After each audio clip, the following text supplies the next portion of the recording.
사유지 열을 사면 조용히 하세요. 예. 연습도 해야 되는데 오늘은 야간보살 본사품에 대해서 설명하겠습니다. 자, 야간보살 본사품은 들어가기 전에 앞에서 우리가 청록품도 하고 실력품을 했지요. 앞에 열의 실력품이 누구한테 부족한 거예요? 보살들 십신력을 나타냈지요. 지용의 보살의 십신력을 나타냈는데 이 십신력을 누구한테 줬을까? 부족했을까? 실력을 부처님의 10가지 실력을 줬잖아요. 실력을 줬는데 십신력을 주는데 곱하기를 누구한테 부족했다 했어요? 적화? 원화? 누구한테 부탁했다 했어요? 원화보살한테 곱하기를 부족했다 했잖아요. 적화나 부처님 제자들한테 부족하지 않고 원화 지옥의 보살들한테 부족했고 열의 실력품은 그래서 이 열의 실력품은 모든 보살들에게 위촉하는 겁니다. 그래서 이것으로서 이제 부족이 끝났지요. 실력품으로서 총력품으로서 끝난 겁니다. 일단 끝난 것이 되고 이와 같이 반복되는 것은 그 법화경의 진리는 이 법화경의 진리는 시대가 변하건 사회가 바뀌든 부처님께서 뭐라고 말씀하셔서 절대 단절되어서는 안 된다. 끊어지지 않게 해라. 우리가 지금 법화경을 우리나라를 비롯해서 전 세계에다가 전법하는 이유도 단절되어서는 안 된다고 부처님 말씀하시죠. 절대 단절되지 않게 해라. 그래서 그 까닭으로 우리는 지금 법화경도 수행하고 우리는 부처님의 이 총록품을 통해서 부촉을 받고 이것을 우리가 실천하기 위해서 우리나라를 비롯해서 전 세계에 전법행을 실천한다는 걸 우리가 생각하고 깨달아야 된다는 겁니다. 그래서 이 야간보살 본사품은 그 5 보살품 있죠. 야간보살품, 또 무슨 품? 용보살품, 간세보살품, 보현보살품, 야간보살품. 5품이지요. 보살 5품입니다. 이게. 이 보살 5품은 우리가 약초 여기에다가 보살 5품에다가 약초 6품 있지요. 약초 6품을 열심히 독경하고 수행하면 우리 병 돌았잖아요. 코로나 돌았고 옛날에는 또 신종플루 같은 이상한 병 돌고 또 이상한 게 온다 안 돼요. 지금 독감도 이상한 독감이 온대요. 근데 지금 코로나보다 더 센 게 그는 걸리면 바로 간대요. 그런 센 게 그게 누가 만들어놨어요? 우리 이 인간들이 다 만드는 그 업보로 오는 거예요. 그렇게 온대요. 그러니까 앞으로 더 큰 그 병들이 오면 우리는 살아날 길이 없어요. 부처님 값비가 아니고는. 그럴 때 우리가 전염병이 돌 때 또 코로나 같은 그런 무서운 전염병이 돌 때 우리는 열심히 약초 유품하고 또 이 오보살품 있잖아요. 오보살품을 열심히 독경하고 수행하면 거기에서 부처님의 강경을 받아서 비해갈 수 있습니다. 우리 행자님들은 다들 열심히 수행하니까 그런 경계를 다 벗어날 수 있게 됐잖아요. 어떤 경계가 와도 병고에서 다 벗어날 수 있게 하는 것도 이 법화경의 이 실력 때문인 것입니다. 그래서 이 수행의 힘이라는 것은 정말로 우리가 수행을 하려면 오종 수행하고 전법하려면 힘들어요. 제대로 부처님 시킨 대로 하려면 나를 내던지지 않으면 나 자신을 내려놓지 않으면 이 수행은 정말로 고행의 수행이기 때문에 그 결과로 우리가 성불을 할 수 있다는 겁니다. 그래서 우리가 마장이 오지요. 내 마음에 마장이 올 수 있고 육신으로 올 수 있고 마장이 있을 때 이 야간보살하고 명보살하고 두 분을 열심히 내가 하기 싫다든지 누가 자기를 한다든지 비난한다든지 막 이럴 때 이 야간보살하고 명보살 분을 열심히 독경할 때 마음에서 나태해진다든지 분명히 옵니다. 하기 싫어. 왠지 누가 와서 방해 그 애가 많은 애가 방해합니다. 그럼 나도 하기 싫고 내 마음에 마장이고 또 몸으로 칩니다. 아프다든지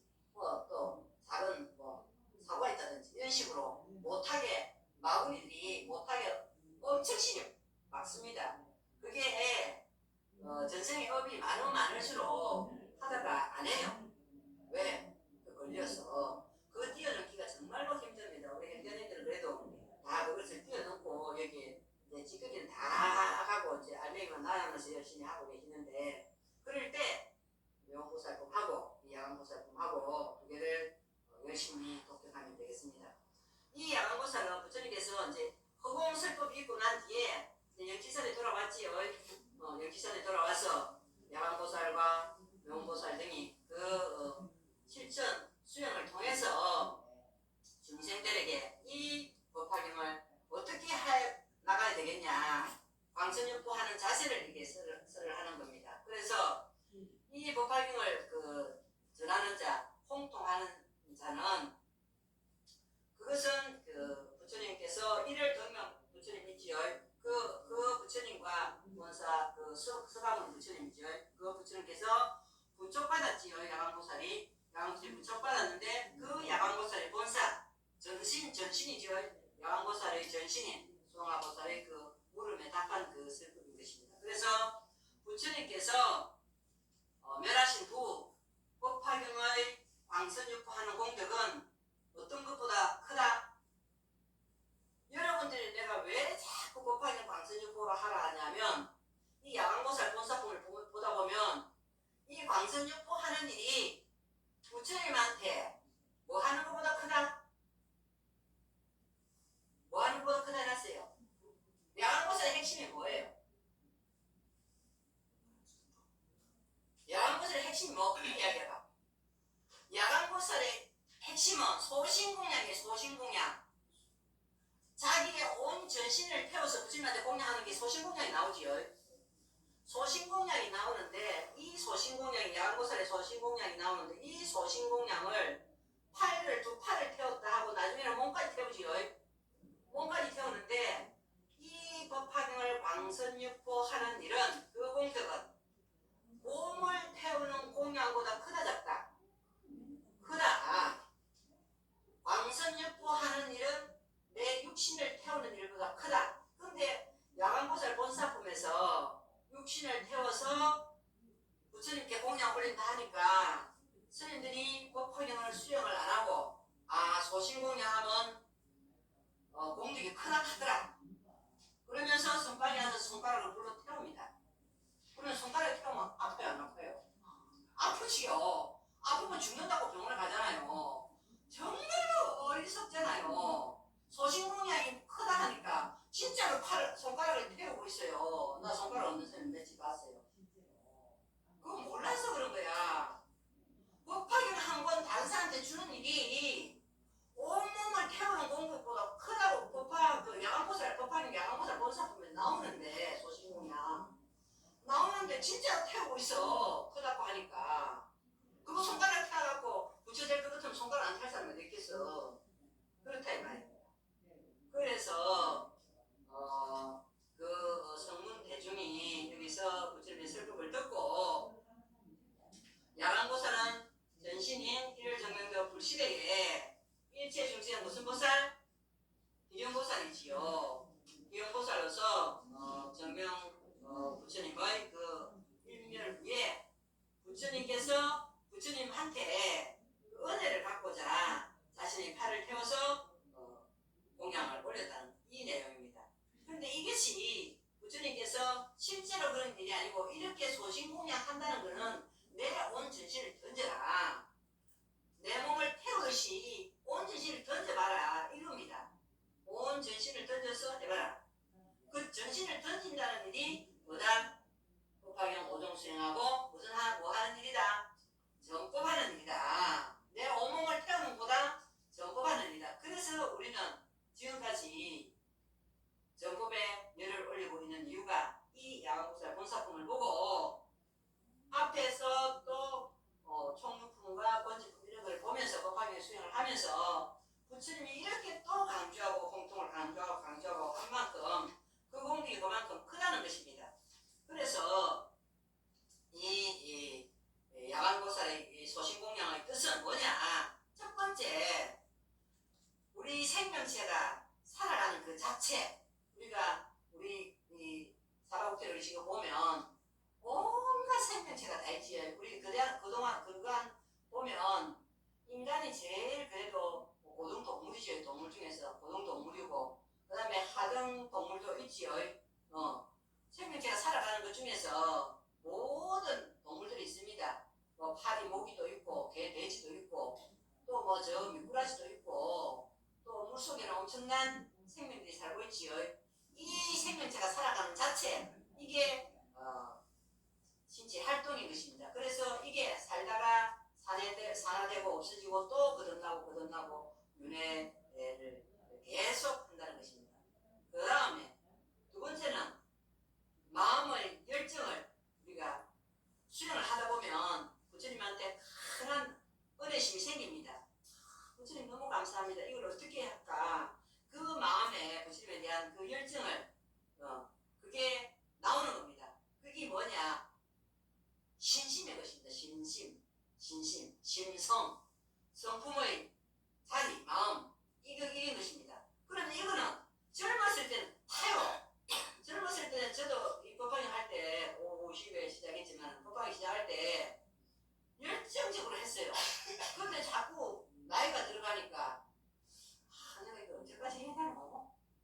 언제까지 해야 되노? 능력도 언제 살살 없어지고 의욕도 자꾸 사라지려는데 이런 마음이 생겨요. 여러분들도 나이 한 살이라도 적을 때 정말로 진심으로 열정을 태우세요. 나이 들어가면 점점 이 마음이 식어져요. 제가 경험한데 50대 때 열정적으로 전 재산을 털어가지고 경제를 방선유포 할 때는 정말로 그 열정이 세기 때문에 그래 하잖아요. 누가 하겠어요? 지금 내 그래 하라면 절대 못해. 내 집 팔아서 법하게 방선유포 하라고 하면 내가 못해 이제. 왜? 집을 뭐로 해갖고 살 거라. 뭐랄까 나이가 지금 많은데. 그러니까 여러분들도 한 살이라도 작을 때 한번 열정을 태워서 한번 던져보자. 야간보살 소신공양 하듯이 나도 한번 태워보자. 더 늙기지는 늙으면 이 마음이 식는다니까. 내가 경험한 바로는 그렇다. 그래서 마음의 열정을 태운다. 그래서 우리는 마음이 신심이 정말로 높이 끌어오른다. 그렇기 때문에 우리나라도 또 해외도 경전을 출판해서 전파하려고 이렇게 마음을 먹고 가잖아요. 이 신심이 불타고 있다는 거라.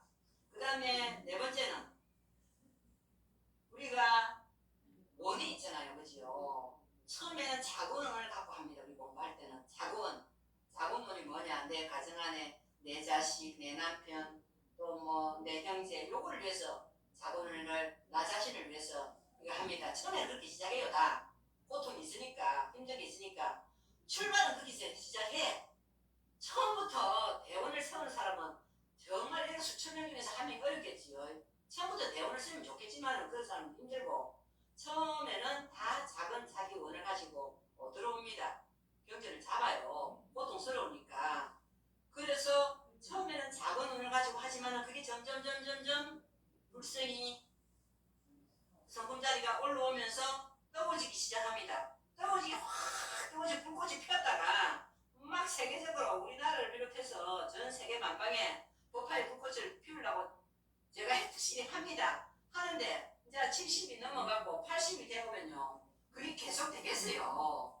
힘도 빠지고 육신도 또 기운이 빠지고 하면 그래 안 돼. 그렇기 때문에 나이가 들어가면 식어진다 이 말이야. 식어지기 때문에 딱 열정 태울 때 딱 올라올 때 한번 불을 탁 당겨봐. 어떤 일이 일어나는지 이것은 현생만 일에 있는 게 아니고 다음 생에 연결되기 때문에 다음 생에 여러분들이 안 보기 때문에 안 믿잖아요. 안 믿잖아.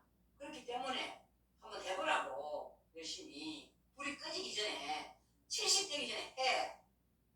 70 되기 전에 해보라고.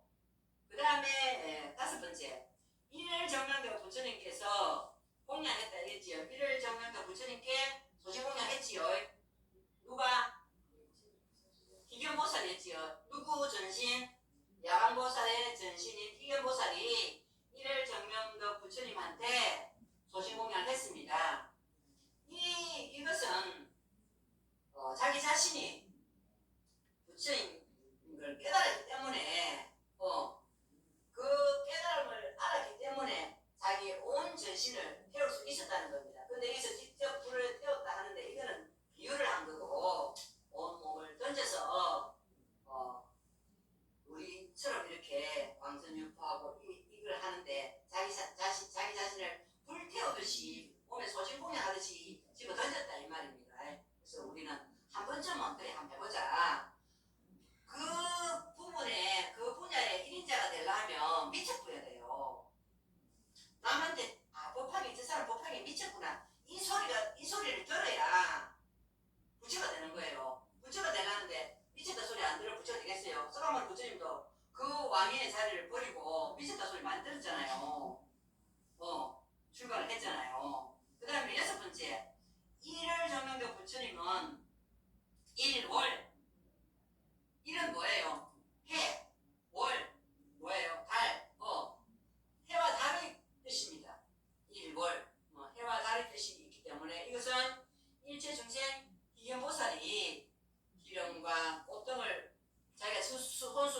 태웠다 했지요. 먹고 불에 태웠다 한 것은 이것은 뭐냐?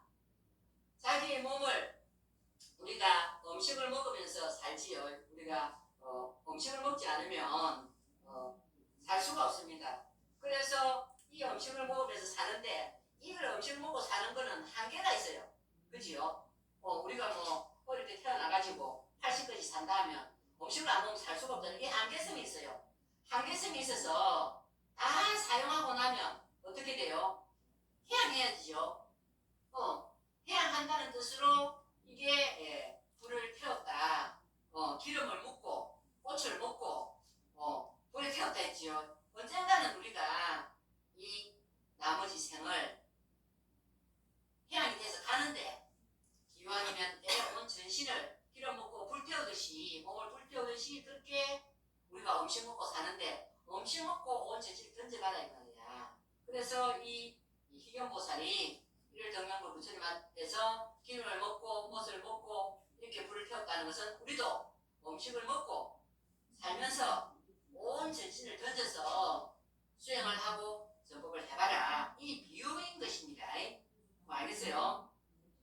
그 다음에 7번째 그 야광보살에는 명고인단이 나오지요.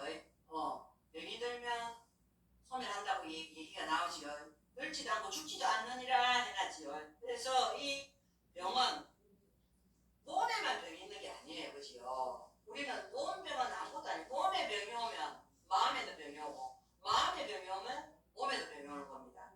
그래서 그 병은 몸에도 오지만은 마음에도 오는 것입니다. 그래서 병이 들면 우리가 등불이 이렇게 이 촛불 있지요. 촛불이 이게 다 타면 꺼지게 마련이지요.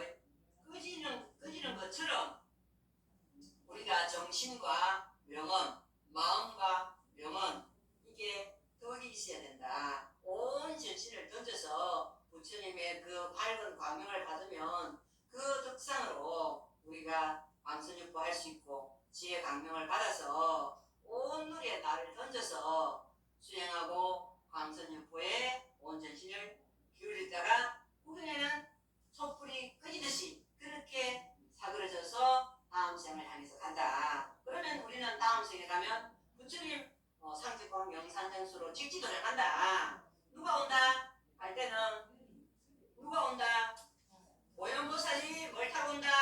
유가백상을 타고 천녀들을 데리고 우리 행자들을 마중 나온다. 그러니까 병고행난에서 고통받지 않고 살라지간에 오연보살의 그 부름을 받고 안고 부처님 상격방 명산정토로 갈 수 있다. 그런 것입니다. 그래서 여기에서 비유를 많이 해놨지요. 비유를 많이 해놨는데 이 몸에 대한 집착을 버리라. 몸을 스스로 태운다라는 것은 우리는 몸뚱아리에 많이 집착이 돼 있어요. 몸뚱아리 이거는 80년 90년 쓰고 나면 버려야 되는데 이 몸뚱아리가 이 내라고 생각하는 거야. 나는 불성을 가진 나는 이 몸뚱아리가 아닌 거예요. 나라는 것은 영원히 불생불멸이다. 지워지지 않는 불생불멸이다. 그래서 우리가 몸의 집착을 버려라는 것은 여기서 뭐로 표시하냐면 몸을 스스로 태우는 것이 몸의 집착을 내려놔라. 그게 실제로 몸을 태우고 손가락을 태우는 게 아니고 우리 인간은 몸의 집착이 진짜 많아요. 유난히 많은 사람들이 있어요. 그렇기 때문에 부처님이 몸의 집착을 나아가는 뜻으로 몸을 스스로 태운다. 이게 그기고 그 다음에 이렇게 보면 비유가 있지요. 뭐라고 비유해놨다 뒤에 보면 10가지 비유가 있지요. 10찬타주 비유설입니다. 10가지. 수유 있지, 수유. 물 중에서 가장 바다가 제일 있듯이 가장 크다 이랬는데 경 가운데서 가장 깊고 크다. 그 다음에 신유라 해서 토산, 흑산, 소천이산 산 중에서 무슨 산이 제일 크다? 수미산이 제일 크듯이 경 가운데서 뭐가 제일 크다? 법황이 가장 높습니다. 그 다음에 중성류가 있지요. 별 가운데서 달이 제일 크듯이 이 법화경도 모든 경포 가운데서 가장 밝게 빛난다. 그 다음에 일광유가 있지요. 태양이 모든 어둠을 없애주듯이 법화경은 중생의, 이거 중요합니다. 중생의 번뇌와 어리석음을 깨부숴준다. 이게 일광인데 광한 광명이라 이 말입니다. 법화경은 광한 광명이기 때문에 이것이 어둠을 없애주듯이 법화경을 수행하게 되면 우리 중생의 모든 어두운 번뇌, 어리석음을 그 광명으로 비춰서 없애준다. 그 다음에 윤활유가 있지요. 소왕 가운데서 누가 제일이다? 전륜성왕이 제일이다 했지요. 전륜성왕이 제일이듯이 이 법화경도 여러 경전 가운데서 가장 귀하다. 그 다음에 제석류가 있지요. 제석천왕이 어느 가운데 33천 가운데서 왕이다 했지요. 제석천왕이 왕이듯이 이 법화경도 이와 같아서 모든 경전 가운데서 보다 왕이다. 그 다음에 대범함유가 있지요. 대범천왕이 온갖 중생의 아버지듯이 이 법화경도 그 성인과 배우는 사람과 다 배운 사람과 모든 보살의 마음을 일으키는 사람의 누구가 된다? 아버지가 된다. 그 다음에 사과, 성문사과가 있지요. 성문사과와 백지불류가 있습니다. 거기에 비유한 게 있습니다. 성문사과가 뭐예요? 수다원, 사담, 아남, 아란, 이게 성문사과지요. 이 성문사과와 그 다음에 벽지불이 제일이듯이 이 법화경도 이와 같아서 열애가 설하시고 또 보살이 설하고 성문이 설하고 여러 경법 가운데서 가장 어떤 이게 무슨 말이냐면 법화경이 부처님도 설했지요. 맨 처음 부처님이 설하고 또 누가 설해요? 보살도 설하지요. 그러면 또 성문이 설하지요. 아무나 설할 수 있다. 공부가 제대로 하면 아무나 설할 수 있다. 처음에는 부처님이 설했지만은 그 뒤에는 보살이 설할 수도 있고 성문이 설할 수도 있고 우리 또 만단에서 또 제가 설할 수도 있고 이 경법 가운데서 이게 가장 어떻습니다. 그래서 이 법화경을 가지는 사람도 또한 모든 일체 중생들한테서 한 중생 가운데서 제일 최고다. 부처님이 최고라고 딱 도장을 찍어줬어요. 제일 최고다.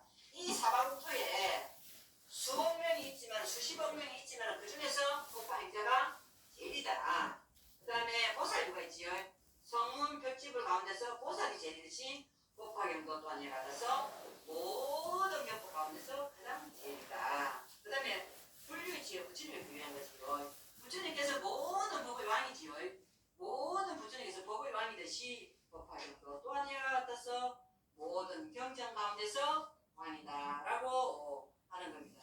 그래서 이 10가지 비유를 하시고 12가지 비유설 있지요. 12발고 11일에서 시원한 연못이 발정을 어째주듯이 또 주위에 들고 있는 이가 따뜻한 불을 만나듯이 또 벌벗은 이가 옷을 얻은 듯이 장사하는 사람이 물건의 주인을 만나듯이 아들이 엄마를 만나듯이 나루트에서 배를 만나듯이 병든 환자가 의사를 만나듯이 어두운 밤에 밝은 등불을 만나듯이 가난한 자가 공물을 얻듯이 그 다음에 백성이 현명한 임금을 만나듯이 우리 지금 현명한 임금을 만나야겠지요.